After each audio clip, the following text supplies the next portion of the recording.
트리플 이걸 꿈꾼단 말이에요. 그러니까 10% 정도 번 돈은 돈도 아니에요, 이거는. 내가 이거 보려고 지금 주식 투자했나 이런 생각이 드는 거예요. 그러니까 머리 싸매고 딴짓거리 하느라고 자기가 제대로 해야 될 일 못해. 가정생활에 소홀해져. 옆에 보니까 저 사람은 돈 번 것 같은데 나는 벌지 못한 소외감 느껴. 자신감이 잃어. 돈은 돈대로 망가져.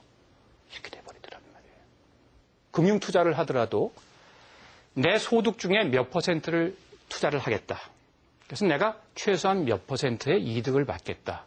이런 정상적인 계획을 세우는 게 아니라 전부 로또의 환상에 빠져 있어요.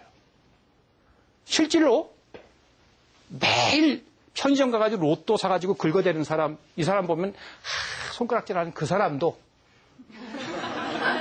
펀드 투자하고 주식 투자할 적엔 지가 로또 당첨돼야 된다고 생각을 한다는 말이죠. 그게 우리들을 병들게 하고 있다. 이런 얘기입니다.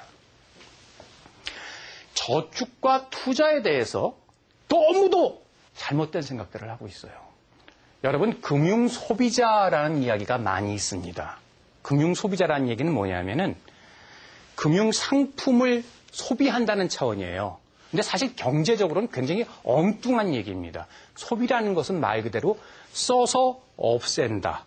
그게 소비예요. 세탁기를 소비했다. 어떻게 되죠? 결과적으로 10년 소비하고 나면 없어지죠. 그동안 세탁은 잘했죠. 그렇죠? 음식을 소비했다. 어떻게 되죠? 음식 쓰레기로 남아요. 그렇죠?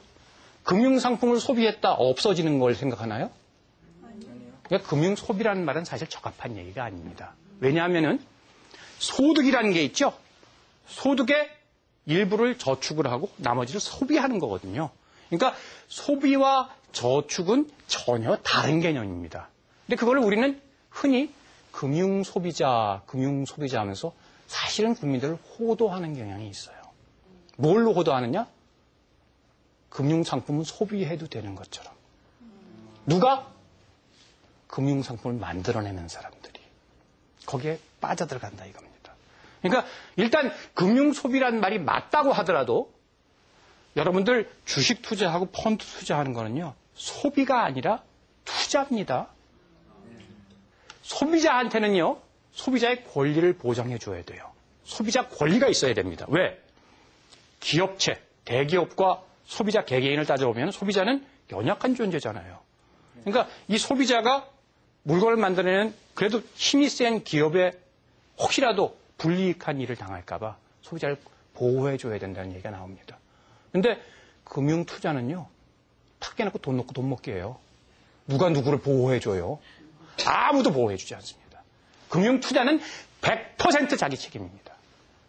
그런데도 흔히 많은 사람들이 내가 돈 벌기 위해서 투자해 놓고 돈 까먹게 되면 딴 데다가 손가락질 해야 된다니까요.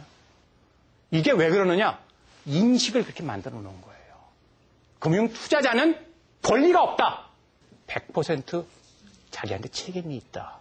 그래서 투자와 저축은 다른 개념이다라는 말씀을 우선 드렸습니다. 두 번째는 저축에 대해서 말씀을 드릴게요. 저축의 참뜻은 뭐냐? 저축이라는 것은 말 그대로 저축의 의미는 내가 현재 번 돈, 현재 소득을 소비자원으로 쓰지 않고 미래의 소비자원으로 유보시켜 놓은 돈이 저축이에요. 돈 쓸 줄 모르는 바보는 전혀 없습니다. 어떻게 쓰느냐 그게 문제가 되는 거죠. 돈이라는 것은 그저 자기가 원하는 대로 쓰려면요 한도 끝도 없어요. 그러니까 필요가 어디에 있느냐, 내 필요가 어디에 있느냐를 파악할 줄 아는 사람, 그 사람 행복한 사람입니다. 제가 드리는 말씀은 사회에 나가시는 분들, 첫 월급 타죠? 첫 월급 타면 되게 뭐 하죠? 예? 부모님 선물. 뭘 사죠? 부모님 선물. 부모님들도 마찬가지입니다. 자식들이 월급을 받기 시작을 하면은요, 1년간 용돈을 주세요. 그래서 그 1년간 돈을 모으도록 하는 겁니다. 한 푼도 쓰지 말고. 연봉이 대개 1,000만 원은 넘어가잖아요. 많으면 한 2천만 원가량 되잖아요. 그렇죠? 그 돈을 한 푼도 쓰지 못하게 하면 왜? 이제까지는 매겨줬는데 직장 생활 한 1년 동안 밥 먹여주고 용돈 주는 거예요. 부모 용돈 다 쓰게 되면은요, 어떻게 지가 한 달에 100만 원, 200만 원 씁니까? 그렇잖아요. 한 달에 50만 원 쓰기도 힘듭니다. 그렇게 해서 1년간만 용돈을 주어서 그 돈을 모으게 하면은요, 여러분, 일찍 일어난 새가 모이를 많이 쪼아먹는다는 얘기 들어보셨죠? 네. 일찍 사회생활 초년도에 자기 이미 1,000만 원을 저금을 하고 있어요. 2,000만 원을 저금하고 있어요. 그 돈이 그냥 있겠습니까? 그야말로 그 돈이 뭔가 새끼를 치겠죠. 그렇게 해서 돈을 저축하는 습관을 키워주는 겁니다. 그래서 무슨 금리 따지고 그건 부수적인 얘기예요. 뭐 금리가 낮아서 저축을 못하겠네. 처음서부터 저축이라는 것은 그렇게 무슨 나한테 그 부스러기 돈 들어오는 거 따지는 게 아니라 현재 소비할 수 있는 소비 자금을 소비하지 않고 욕구 통제가 돼야 돼요. 그래서 미래의 소비 자원으로 유보시켜 놓는 과정이 저축이다. 이렇게 저축을 이해해야 된다 이런 말씀입니다. 그래서 결국은 라이프 사이클에 걸쳐서 이 돈을 분산시켜 놓는 겁니다. 나이가 들면 있잖아요. 안 쓰래도 돈 쓸 일이 너무 많아져요. 애들은 교육시켜야죠. 이제 집도 늘 펴나가야 되죠. 조금 지나면 애들 결혼한 자금도 준비해 놔야 되죠. 돈 쓸 일이 너무 많아집니다. 그러니까 미리미리 그때를 대비해서 자금을 준비를 해놓고 은퇴하고 나면 돈이 어디서 나와요? 연금 타서 쓰면 되지.